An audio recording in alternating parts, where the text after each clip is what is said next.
어차피 이제 새해는 오고 있고요. 그래서 이제 앞으로 내년의 정책 방향, 사실상 이제 내년이 본격적인 경정권의 오리지널한 시작이라고 볼 수 있을 텐데, 국정과제 점검회의를 했다고 합니다.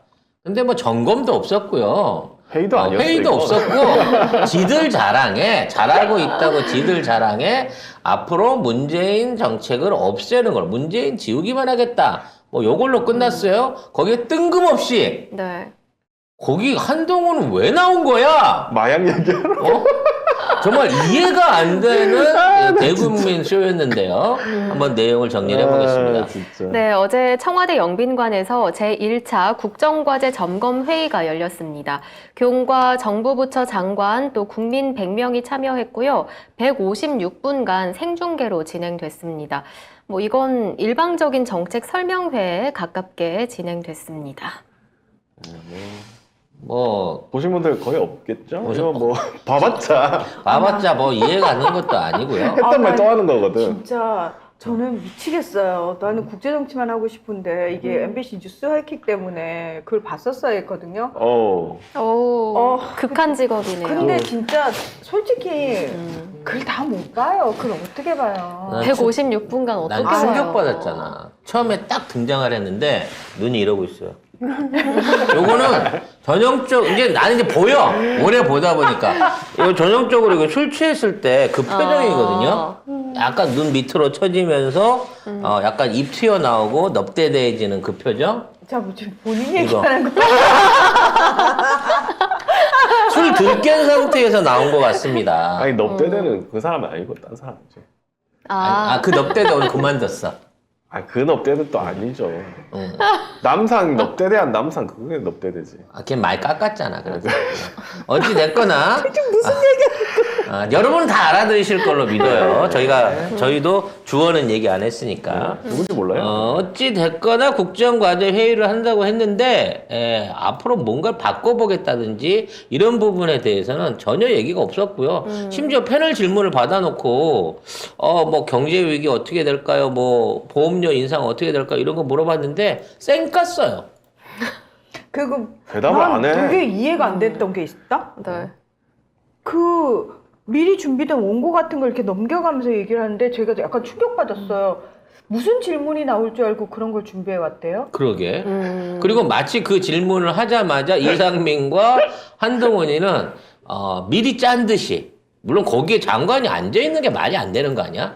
국민들 모아놓고 하는 그런 데서 뭐 국민 패널들 안에 장관이 2씩이나 앉아 있었다는 것 자체가 과연 이게 제대로 된 어떤 그 개방돼 있는 뭔가가 이렇게 프리하게 얘기를 할 수 있는 조건이었겠냐는 생각을 해보는 거죠. 이 짜고 치는 고스톱인 누구나 다 알잖아요. 그래서 아무런 그 긴장감도 없고 어떤 질문 나올지 어떤 말 할지 아무런 긴장감도 없고 해봐야 그 말이 그 말이고. 근데 뭐 한동훈은 뭐 또 국민 직접 뭐 질문 받으니까 떨린다 뭐 이런 질문 받아서 아무 얘기도 안 했는데. 그러니까 쇼를 하는데도 쇼도 너무 볼품이 없어. 이게 뭐 하는 짓이야 도대체. 아니 나는 그 한동훈의 그 말도 되게 웃겼어. 네 무슨 시상식 나오는 거냐. 네가 왜 주인공도 아닌데 주인공 국민인데 늘 그 본인이 이렇게 약간 내가 스포트라이트를 받는 사람이건 늘 나는 주목받는 사람이라 아우 직접 만나니까 좀 떨리네. 늘 카메라로 봤을 때는 카메라 너머에 있을 때는 안 떨렸는데 이거 뭐야? 그거 병이잖아요. 그건 좀. 관종병.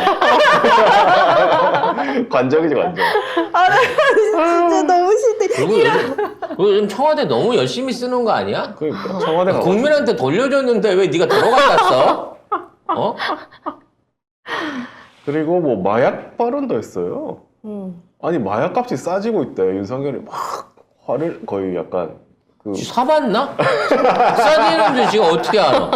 그러네요? 아니 물가는 올라가는데 마약만 싸죠? 그럼 뭐 어떻게 상대적으로 싼 마약을 사서 잡수란 얘기야? 뭐야? 그러니까 뭐 피자 한 판 값이래요. 그러니까 마약이. 한동훈이 뭐 전쟁 수준으로 해야 된다 하면 뭐 할 수 있다. 전쟁을 얘기를 하더라고 또. 내가 어제 열 뻗쳐가지고 뉴사이트 나와가지고 따따따따따따따 미친 듯이 막 얘기를 했어요. 예, 보신 분들도 계실 테지만 어쨌든 표창원님께서 연말까지만 하시고 이제 내려오시잖아요. 당분간은 임시 진행자들이 올 거라고 합니다. 그래서 1월 둘째 주까지는 일단 저도 출연이 보장됐는데 그 다음은 어떻게 되는지 모른대요. 누가 올지 네. 모르니까. 예, 아무튼 그렇고요. 아무튼 진짜 제가 어제 못다한 말이 있는데 마약과의 전쟁을 해서 성공한 나라가 있습니까? 없습니다. 마약과의 전쟁을 제일 먼저 얘기해가지고 필리핀 두테르테 지금 어떻게 됐죠? 국제형사재판소에 제소가 당해가지고 지금 수사선상에 올라 있고요. 왜? 자국민을 상대로 전쟁을 한다는 건 무슨 얘기냐면은 그냥 때려잡는다는 얘기예요. 그리고 그 죽이겠다. 안에 네. 진짜 마약 사범만 있겠냐고. 그러니까요. 그냥 죽이겠다는 거. 그것 때문에 이런 식으로 하면 안 된다. 절차, 법적으로, 그다음에 인권적으로 아무런 하자 없이 해야 된다라고 국제사회가 계속 얘기를 했는데 그거 다 무시하고 때려잡는 거 해가지고 전쟁해가지고 말 그대로 지금 ICC에 제소가 됐다라는 거 기억해 주시면 되고요.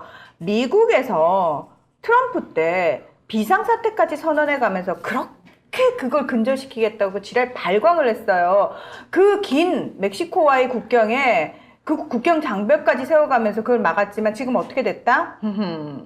몇 년 전까지만 해도 중국산 펜타닐이 대량으로 들어왔다가 지금은 멕시코산으로 바뀌었습니다. 근데 멕시코산으로 바꾸면서 품질이 확 떨어져가지고 하루에 100명이 넘는 사람들이 사망자가 죽어요. 속출하고 있는 상황인 거죠. 죽어요. 진짜 많이 죽고 있습니다. 이거는 거의 총기 난사 사고로 죽는 사람보다 훨씬 많은 사람들이 그럼 죽고 어떻게 있는 해야 거예요. 돼? 그 품질 좋은 중국산을 계속 잡수시라고 아니요, 해야 돼? 아니, 그게 뭐 아니고. 어떻게 해야지 그게 충분해드려야 아니고. 될까 이분들한테는? 그러면서 이제 미국이 멕시코한테 막 뭐라고 해요. 그 니들 안에서 말이야. 그 만드는 거 단속을 안 해주니까 그게 지금 미국 넘어와가지고 우리나라 사람들 다 죽잖아. 이러고 지금 최근에 정부 대 정부가 붙었어요. 멕시코 정부하고 미국 정부가. 그러니까 멕시코 정부가 그거는 니들이 알아서 단속해야지. 우리 보고 어쩌라는 얘기야.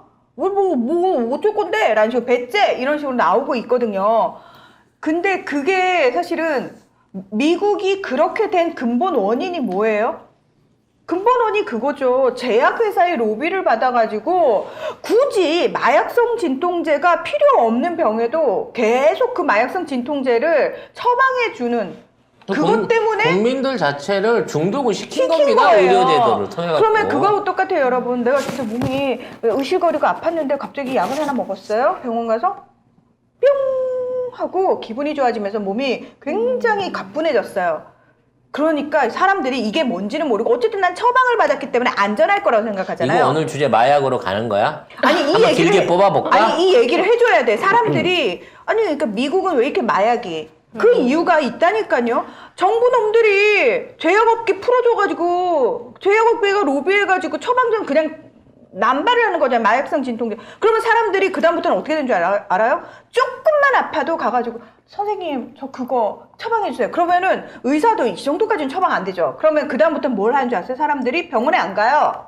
뒷구멍으로 구하는데 그게 펜타닐이라는 건데 이게 합성마약이고 가격도 굉장히 싸고 조그만한 알약이기 때문에 들여오기도 너무 쉽고 거래도 진짜 쉽게 되는 거예요. 그것 때문에 미국이 지금 마약 중독자가 양산이 되고 있는 거예요. 그럼 첫 시작이 뭐였냐? 정부가 제약업계 로비에 넘어가가지고 그걸 풀어준 게 문제였어요. 그럼 그걸 죄야지. 먼저 때려잡고 그 다음에 마약에 사람들이 접할 수 있는 환경을 안 만들어야 되는데 이거는 죄지 않고 마약하면 때려잡는다는 얘기만 하면 이게 되나요? 절대 안 됩니다. 우리나라 지금 어떤 상황인지 아세요? 청소년들이 페타닐 패치로 된 거 있어요. 병원 가서 되게 쉽게 처방받아요. 그거 애들이 몇 군데 병원만 돌아다니면은 그걸 받아요. 그래서 그걸 태워요. 그리고 흡입을 합니다. 그렇게 청소년들 이렇게 다 가르치면 어떡하니? 아니 방법을. 어른들이 알아야 돼요. 학교에서 지금 아이들이 어떤 식으로 하는지를. 우리나라 어른들 모르잖아요. 펜타닐 그거 마약인데 그 패치가 그렇게 애들이 가도 처방을 해줘요? 네, 처방해줍니다. 그거 막아야죠. 근데 그런 얘기는 안 해주고 마약하는 거 전쟁하겠다는 얘기부터 하는 거예요. 마약과 관련해서 윤석열이 우리나라 마약이 싸지고 있다는데 거짓말입니다. 비싸지고 있어요. 무슨 얘기냐면 옛날에는 우리나라에서 마약을 만들었습니다. 근데 우리나라 마약이 워낙 순도가 좋고 효과가 세가지고 전 동남아 국가에다 팔려나갔어요. 그러다 보니까 외국에서 압박을 넣습니다. 도대체 한국 뭐 하는데 마약 이렇게 많이 보내? 그러니까 정부가 단속을 했죠. 그래서 문민정부 때 이게 다 기어 나갔습니다. 그래서 중국이나 저기 동북 삼성 쪽에 나가가지고 제약이 되면서 이제는 우리도 마약을 수입해서 먹고 있습니다. 그렇기 때문에 굉장히 비싸진 겁니다. 옛날 제조국이었을 때보다. 문제는 뭐냐? 한국이 지금 마약 단속을 제대로 안 해가지고 동남아 마약 루트의 유통에 허브로 지금 이용을 당하고 있다는 거예요. 그래서 우리나라에 직접 들어오지 않더라도 환승지나 이걸 통해 가지고 마약이 많이 유통되고 있고 우리나라도 실질적인 마약 단속을 거의 안 합니다. 이게 왜 안 했느냐? 그건 뭐 박근혜 개인적 취향 때문에 그랬을 수도 있겠습니다만은 그때 이후로 마약 단속에 대한 문제점 이런 것들을 부각을 안 시키고 있으면서 강남 유흥가라든지 이쪽을 통해 가지고 훨씬 더 많은 마약들이 자리 잡을 수 있는 이걸 놔두고도 그대로 뒀던 거예요, 사실은. 그래서 지금 검찰이 지금 와갖고 때려잡으려고 하는데 사실 잡으려고 하면 유통책 몇 번만 잡으면 줄줄이 잡아낼 수 있거든요. 근데 이걸 안 하고 있는 거예요. 왜 안 하느냐? 결국 이와 관련된 이권이 있기 때문입니다. 현재 이 마약을 유통시키는 조직은 개인이 할 수 있는 수준의 조직을 넘어선 것 같아요. 그러니까 그들만의 나름대로의 현재 우리나라는 사실 섬이잖아요. 배나 비행기를 통하지 않으면 우리나라로 외국의 마약을 반입할 수 있는 방법이 없습니다. 그래서 이거를 들키지 않고 하기 위해서는 사실상 공해상을 이용하거나 아니면 합법적인 루트화에서 단속을 피해 나갈 수 있는 내부 조력자가 없으면 이 정도의 대규모의 마약 반입 자체가 불가능하거든요. 그래서 이런 부분을 찾아낼 수 있는 수사가 필요한 겁니다. 소비자를 조지는 걸로는 절대 못 잡아요. 아니 왜 홍정욱 딸내미는 그렇지. 그 엄청난 양의 그 마약을 3kg 들여와도 들고 50억 원어치를 도매가로 50억 원어치를 프로젝트잖아. 친구들하고 나눠 먹으려고 갖고 왔어요. 그래갖고 끝난 거 아니야. 그거 나눠 먹으면 죽을 텐데. 대대로 먹으려고 그랬겠지. 전 국민한테 주려고 전국에 있는 홍씨 가문 사람들한테 다 먹여도 될 양을 갖고 들어왔는데 진짜. 그럼에도 처벌을 안 받았잖아요. 그래서 그걸 누가 사줬냐고. 그걸 가지고는 왜 애꿎은 전쟁을 벌이겠대. 그러니까 저는 제가 이 마약에 대해서 지금 상황에 대해서 자세하게 말씀을 드린 이유가 뭐냐면은 어떤 분이 그래도 마약과의 전쟁은 해야죠. 마약은 무조건 범죄자가 잘못한 거잖아요. 맞아, 해야지. 해야 되죠. 근데 그러면 소비를 할 수 있게끔 국민들한테 오지 않게끔 유입 단계에서 그렇죠. 처음에 유입 단계에서 이게 국내에 들어오고 있는 조직을 뿌리 뽑으면 된단 말이야. 근데 얘네들이 사실상은 연계가 돼 있기 때문에 안 뽑는 거예요. 그 미국이 그렇게 된 거를 미국은 마약 천국이야 라고 욕할 게 아니라 사실은 그 뒤에서 무슨 일들이 벌어졌고 아무것도 모르던 국민들이 어떤 식으로 마약에 중독돼 가고 이 과정을 알아야지 우리가 당하지 않을 수 있다라는 거예요. 그리고 예전에는 그냥 미국 영화 어릴 때 볼 때는 술잔 들고 다니고 맥주잔 들고 다니는 게 멋있다라고 생각을 했어요. 근데 그게 실제로 거기다가 내가 모르는 사이에 누군가 마약을 탈 수도 있는 그 위험 때문에 들고 다니는 거잖아요. 그 절대 그거 낭만이 아니에요. 그러니까 잔 놔두고 화장실 갔다 오면 큰일 나는 거야. 그 안에 무슨 짓을 해놨을지 모르고 나도 모르는 새에 마약에 중독이 되는 거예요. 우리도 이제 그런 걸 걱정해야 되는 시대가 왔고 그 부분과 관련해가지고 캠페인을 해야 될 시대가 왔어요. 아이들한테도 혹여라도 술 먹으러 갔을 때 정말 조심해야 되는 부분에 대해서 이제는 얘기를 해야 되는 시점이 왔는데 우리나라 부모님들은 아직 모른다고 애들이 학교에서 무슨 짓을 하고 다니는지. 그래서 이 한 뚜껑이가 얘기를 하는데 검수완박 때문에 마약 수사를 그동안 못했다는 못했대. 거야. 그동안 못했다고? 이제 됐는데? 어. 검수완박도 아니야 또. 검수완박을 한 적이 없거든? 하려고 지금 정책을 만드는데 지랄 연병을 해서 사실상 고사화가 돼 있는 거랑 마찬가지인데 그것 때문에 마약 단속을 못 해갖고 나라가 이 꼴이 됐다는 거야. 그래서 그거를 복원시켰으니까 이제 마약수사 특별팀을 중심으로 해가지고 강력하게 단속을 하겠대. 그 얘기는 어떤 사람을 마약으로 엮어갖고 이상하게 억울한 피해자들을 만들어낼지 몰라요. 여러분 예전부터 외국에서는 판매자를 잡고 소비자를 안 잡는 이유가 있습니다. 그 선의의 피해자가 나올 수 있거든요. 그렇죠, 그렇죠. 내가 그 지우가 어디 간다는 줄 알고 지우 가방에다가 마약을 집어넣었어. 그리고 도착하면 지우한테서 꺼내가려고 중간에서 걸렸다? 그럼 네가 마약 중독자 내지는 판매상이 돼버리는 그리고 거야. 억울해지는 거죠. 억울해지는 거야. 그러니까 실제 마약에 중독이 된 사람도 아까 얘기한 것처럼 고의적으로 했냐 아니면 미필적으로 했냐 이거에 따라 달라질 수 있기 때문에 중독자는 치료를 하는 게 맞고요. 그렇죠. 그리고 소지를 하는 데 있어서 갖고 있었다고만 해서 죄를 잡는다고 치면 마약법 만들기 너무 쉬운 거예요. 그렇죠. 영화에서 나온 것처럼 야, 네 주머니에서 이게 있네? 나 그거 없었는데. 뭔 소리야? 네 주머니에서 나왔는데. 너 마약상이야. 마약범이야. 이러고 잡아가서 엮어서 그냥 쳐 넣어버린다는 거거든. 제가 제 가방에 넣은 적이 없어요. 무슨 소리야? 네 주머니에서 나왔어요. 네 마약이지? 이렇게 되는 거죠. 와, 그러니까 이런 일이 얼마든지 있을 수 있다는 거예요. 전쟁 벌이겠다라는 얘기는 뭐다? 그거 곧 실적으로 뭔가 눈에 보이게끔 쇼를 하겠다는 거잖아요. 그 쇼를 하려면은 뭐가 많아야 돼? 데이터가 많아야 돼. 건수가 많아야 돼. 이렇게 되면 이 과정 속에서 선의의 피해자가 엄청나게 양산이 될 건데 그게 두테르테처럼 자신의 정적이 될 수도 있는 거예요. 정치 지도자나 국회의원 집에서 갑자기 마약 봉다리가 나오는 거예요. 그럴 수 있죠. 그럴 수 그러면 있죠. 얘네들이 마약을 하는 집이다 내지는 마약 대금으로 정치 자금을 박았다. 어머. 또는 마약 조직하고 연결돼 있는 가능성이 있다. 이런 식으로 이제 명예 살인을 하는 거죠. 아니 실제로 그렇게 두테르테가 자신의 정적들을 다 숙청했어요. 얘 마약 거래했어. 마약상들하고 연계돼 있어라는 제목으로 다 잡아들였어요. 갑작스럽게 다 잡아들였다고. 그러면 사람들이 느끼기에는 필리핀이 마약이 심각하니까 그게 심각하니까 뭔가 잘하는 것처럼 느껴지는 거야. 근데 알고 맞아요. 봤더니 그 과정에서 한 사람 얘기를 들어보니까 우리 아들은 마약하고 상관이 없는데요. 민병대가 와서 잡아갔어요. 죽였어요. 총 쐈어요. 이렇게 되는 상황들이 계속 벌어지다가 결국은 ICC에 제소가 된 거 아닙니까?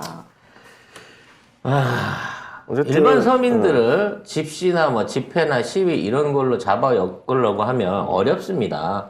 요즘은 이재명 증거 만들기 어려운 것처럼 힘들거든요. 근데 만일 마약을 활용한다고 치면 얼마나 쉬워. 너무 쉽게 범인을 만들 수 있는 거죠. 여기 문단속 잘해요. 여기 어딘가에 또 마약 숨겨놓고 야 홍작가 TV에서 마약하더라 이 얘기할 수도 있어. 특히 그 여성진흥제 욕자라는 애, 그 약취해 보이지 않지? 뭐 이렇게 갈 수도 있는 거거든요. 네, 그러니까 아니 약하는 애가 눈빛이 이렇게 또롱또롱해? 응? 약이 좀 특이한 게 있나 보지. 약발이 잘 받는. 니들 눈가리가 훨씬 더 약한 눈가리 같던데 네. 내가 보니까. 아무튼 그래서 이런 쇼를 벌이고 있다는 거는 이게 단순한 쇼에 멈추지 않는다는 거예요. 내년에 국정과제라잖아. 국정과제. 내년에 이걸 하겠다는 거 아니야. 문재인표 정책을 지우는 거 그거는 어차피 정책이 태양이 들어가는 거고 니들이 돈 벌어 먹겠다고 덤비는 거는 얼마든지 정치적인 합의 안에서 또 이 야당인 민주당의 다수결을 통해 갖고 막아낼 수가 있지만 이런 방향으로 튀어버리면 이건 막을 수가 없어진다는 거야. 이 민주당 의원 160명 중에 100명이 전부 다 마약 연루로 잡혀갈 수 있다니까요. 진짜 그럴 수 있어요 여러분. 에이 설마야 우리나라 이 정권에서는 이 뭐든 다 정권에서 일어나. 가능합니다. 다 돼, 여기. 자, 이런 경정권이 12구 참사에 대해서는 아예 언급조차를 안 했습니다. 심지어 질문하는 사람도 없었습니다. 이게 각 부처에서 추천을 한 국민 패널 100명이 참여를 한 거거든요. 근데 이게, 저는 그것도 궁금했어요. 제가 교육부로부터 추천을 받으려면 어떻게 해야 돼요? 교육부가 아는 사람이 알아요? 있어야지, 아는 사람이. 그쵸. 아, 지인이 있어야. 아 지인이 있어야 되는 거예요? 아는 교회나 뭐 이런 모임 같은 데서 만난다든지 천공 같은 모임 뭐 이런 정집을 거. 다닌다든지 그래서 좀 안면이 있어야 되겠죠. 그렇지 않고서는 어떤 질문이 튀어나올지 모르고 그런 상황에서 생중계를 하지 않았겠죠. 아니 그리고 저는 어제가 목요일 오후 2시였잖아요. 네. 거기 갈 수 있는 사람들 다 직장인이고 일을 하고 있는데 뭐 어떻게 가 거기를? 그러니까 동원할 수 있는 사람들 간 거예요. 그랬겠죠. 미리 다 섭외가 된 사람들이고, 뭐 예를 들면 진짜 아까도 계속 말씀드렸지만 마약 관련 주제가 나왔으면 제가 국민 패널로 참여했으면 그 이태원 참사 희생자들 왜 마약 부검을 했냐 그거부터 물었어야 될 것 그렇죠. 같은데 그렇죠. 전혀 그런 말은 언급되지 않았거든요. 그러니까 이게 진짜 정상적인 나라라면 일단 이런 거 하기 전에 대통령이 그 이태원 그 12구 참사 유족들 먼저 만나가지고 미안하다 사과했어야 되고요. 굳이 그걸 하기 싫다. 그럼 여기 나와서 그 희생자들을 위해서 우리 묵념이라 합시다. 하고 시작을 하든가. 그리고 국정과제안을 심어야죠. 그리고 이러한 그- 부분에 대한 진상조사, 재발 방지를 위한 무슨 정책이라든지 또는 무슨 법안이라든지 아무튼 뭐라도 준비한다고 했어야죠. 그 관련해서 뭐 국민 안전 관련 얘기도 했거든요. 근데 뭐 밤길 뭐 돌아다니기 뭐 안전하게 뭐 이런 얘기만 한 거예요. 그러니까 아예 그 사건이 없었던 것처럼 단체로 이러고 하고 있는 거야, 진짜.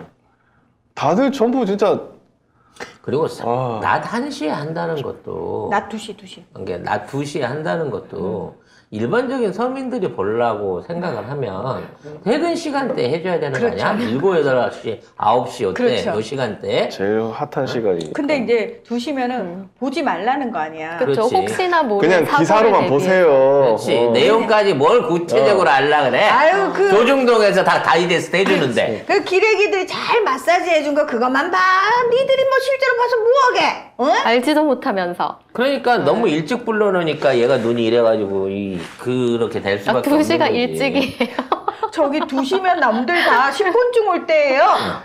걔는 이제 술이 한참 깰 때거든. 아니, 근데 술 국민들도- 땡길 때거든. 국민들도 아는 게 뭐냐면, 이걸 이런데 한다고? 라고 해서 안 봅니다. 만약에 문재인 대통령이 2시에 했어요. 미친 사람들 엄청나게 받겠지. 무슨 질문 나오나. 그거 어떤 대답 관련해서 했나. 실시간 중계 이런 거 하면 막 난리가 났을 댓글들 나오고 거예요. 그랬을 거야. 근데 국민들 다 알아. 아, 윤석열 이런 말 하면 여기 막 다 짜고 치는 거겠지. 그리고 일부러 관심 안 8시에 둬. 할 수가 없지. 그때부터 술 마셔야 되는데. 관심 안 두고 아예 안 봅니다. 지금 날씨가 날씨가 추워가지고 더더욱 술이 땡기는데. 네. 아, 날이 추운데 왜 술이 땡겨? 말이 앞뒤가 안 맞잖아. 날이 둘이서. 따뜻하면 술 안 땡깁니까? 따뜻하면 따뜻한 대로 그러니까 땡기고. 날씨가 따뜻하면 차가운 술을 마시고요. 아, 종류만 달라지고. 날씨가 추워지면 따뜻한 술을 마셔야죠. 지금 술 드시면서 하시는 건 아니죠? 빨아 먹는 거. 저거 확인 좀 해봐야 될 것 저거 같은데요. 나 항상 의심스럽게 봐. 저거. 아무튼 그리고 웃기게 원래 100분 하기로 했었거든요. 네. 57분이나 더 많이 했어. 이게 낭비지 낭비. 전파 낭비지, 전파 낭비에 세금 낭비에 이 사람들 100분만 있으면 되는 돈을 어차피 다 동원했을 거 아니에요. 그걸 57분씩 더 줬을까? 근데 이제 그것도 웃기는 게 100명을 불러놓고 한 사람이 한 번만 질문한다는 1분이잖아. 질문도 아니고. 그리고 대답한다 그러면 1분이야. 그럼 2분이면 200분이 필요한 거거든. 네. 근데 애초부터 이걸 1시간 하겠다고 한 거 자체가 말이 안 되는 거 아니야? 그러면 말도 안 할 거면 그 사람들을 왜 국민 패널이라고 불러? 한 사람 한 사람 뭐라도 질문 하나는 할 수 있게 해주고 100을 채워야지. 아니, 뭐- 그럼 머릿수 채운 것도 100으로 채운 것도 천공이 100을 채우라 그래서 채운 거밖에 더 되냐고. 1000명을 못 채우니까. 아유, 나는 또 너무 웃긴 게 네. 진짜 어디서 본 건 있어가지고 또 문재인 대통령 하던 거는 다 따라하고 싶은가 봐. 그 어제 말했잖아요. 그러니까. 자격지심이라고. 문재인 대통령 국민과의 대화하는 게 그렇게 또 부러웠나 봐. 아. 저를 딱 보는 순간 이걸 또 따라하는구나, 이 쉐이 이러면서 그 생각을 그리고 했습니다. 뭐 이재명 대표나 문재인 대통령 같은 경우에는 어떤 돌발적인 질문이 나와도 거기에 대해 최선을 다해서 답변을 해주고 부족한 부분에 대해서는 뭐 비서관이나 이런 사람들 통해 갖고 추가로 뭐 연락 드리도록 하겠습니다. 이렇게까지 하는 성의를 보여줬거든. 이런 질문을 받았는데 멀뚱멀뚱 이게 딴 데를 보고 있어요. 그거 이제 진행자가 카트 시켜서 없는 걸로 만들어줄 때까지 아무런 대답을 안 하고 개무시를 해버린다는 거거든. 진짜 이게 전 세계 공통점인가 봐요. 진보적이고 좌파 쪽의 정치인들은 이 토론이라든지 연설이라든지 말을 상당히 잘해요. 그런 걸 또 두려워하지도 않아. 그게 그렇죠. 일상이야. 룰라 대통령이 연설하는 거 봐요. 그냥 보고 있으면 뻑뻑뻑 가요. 너무 멋있어. 근데 이재명 대표님도 말씀 진짜 잘하시고 문재인 대통령께서도 어떤 질문이 나오더라도 두려움 없이 다 대답하시고 정확한 심지어 대답. 정확하게 대답하시잖아요. 네. 근데 이게 좌파나 진보 쪽 정치인들의 전 세계 공통점이야. 그러니까 되게 논리적이고 격조가 있는데 교문 가만 생각해보면 후보 시절부터 그 토론회 하기 싫어서 도망 다녔잖아요. 왕자 쓰. 네. 그리고 이 진보 또는 그 민주 진영에 있는 사람들은 치열한 토론을 피할 수가 없습니다. 그러니까요. 계속 반대, 내부적인 어떤 조직 안에서의 여러 가지 의견들을 조율하고 그거를 통합하고 이걸 해갖고 몰고 나가고 이게 이제 일상인 거거든요. 그러니까 말없이 혼자 나간다고 하는 자체가 있을 수도 없고 있어 본 적도 없어. 그러니까 무슨 토론을 나간다가 얘가 뭔 얘기가 나오겠구나, 무슨 질문을 받겠구나, 뭐 이런 준비를 안 하고 갈 수가 없거든요. 근데 얘네들은 그런 거 자체가 싫거든. 각본을 이탈하는 거 자체가 싫거든. 그러니까. 그리고 정해진 만큼 하고 끝난단 말이야. 아, 그러면 종편에 나오는 그 수많은 극우 보수 그 패널들 농객이라는 것들한테 현장에서 날카롭게 라이브 질문을 던질 수 있다 그러면 그 새끼 또 버벅버벅 한다니까. 그러니까 다 작가들이 써준 원고만 줄줄줄 읽고 지가 하고 싶은 말만 하는 거야? 근데 보면 어제 노동 관련 질문이 있었거든요. 40대 주부 안모 씨가 화물연대 파업이 원만하게 해결됐다. 법과 원칙이 하루빨리 이번 정부에서 뿌리내려서 모든 국민이 편안하게 잘 살았으면 좋겠다라고 말을 했어요. 언니 때려버리고 싶은 언니네. 이거는 윤석열이 하는 말이랑 똑같은 거야. 이 대본이 이런 말을 하는 사람을 또 시켰고 그 다음에 그 끝나자마자 사회자가 어떻게 했냐면 노동개혁에 대해서 의견을 들어봐야 할 분이 있다 이러면서 송시영 서울교통공사 올바른 노조위원장에게 마이크를 넘겼습니다. 자, 올바른 노조위원장? 올바른 이거 극우 쪽이거든요. 올바른 대부분 그쪽이에요. 보면 이 올바른 노조는 서울교통공사에서 민주노총도 아니고 한국노총도 아니에요. 그래서 이 제3노조인데 서울교통공사 3노조로 지난달에 파업에 참여하지도 않았어. 근데 이 사람 불러가지고 노동권에 대해서 얘기가 사회자 그걸 뺏어가지고 줬는데 이 사람이 소외된 근로자들이 원하는 것이 근로자라고 몰랐어 세상에 근로자들이 원하는 것이 무엇인지 공정과 상식에 부합하여 합리적으로 잘 들었으면 이거 윤석열이 하는 말이잖아. 일반인이 할 수 있는 대화나 나레이션이 아니에요. 그러니까 왜 윤석열이 하는 말을 왜 딴 사람을 시켜가지고 하냐고. 그것도 귀찮은 거거든. 그래서 대역시킨 거지. 그걸 외우기 싫다고. 결과적으로 2023년의 아이고야. 국정은 개판이다. 계획 없다. 그리고 마약 수사를 빌미로 한 검사들의 공안 정치만 계속될 가능성이 높다라고 하는 거 외에 아무런 대안이 없는 현재 위기 상황, 뭐 물가라든지 뭐 외환 문제라든지 코로나 지금 변이 확산이라든지 이런 부분에 대한 아무런 얘기가 없다라는 점이 정말 안타깝다는 생각이 듭니다. 그러니까 자기네들끼리 뭐 하는 거야 도대체. 아니 최소한 안 할 거라도 뭐 이건 이렇게 개선을 할 거고요. 뭐 정책은 어떤 식으로 할 거고 뭐 민생을 위해서는 뭐 가계 지원금을 뭐 대폭 늘린다든지 뭐 그럴듯한 얘기 안 지켜도 좋으니까 늘 하던 거기에 늘 거짓말이니까. 하던 거긴 하겠지만 뭐 중소상공업자를 뭐 대출 지원 확대라든지 뭐 이런 입에 발린 공약이라도 좀 내놨으면 그나마 좀 들어주겠는데 그런 거 자체도 하나도 없더라는 거지. 그런 거 굳이 안 해도 상관없잖아. 니들이 뭐 내 위치에 턱만큼이라도 영향 끼칠 수 있어?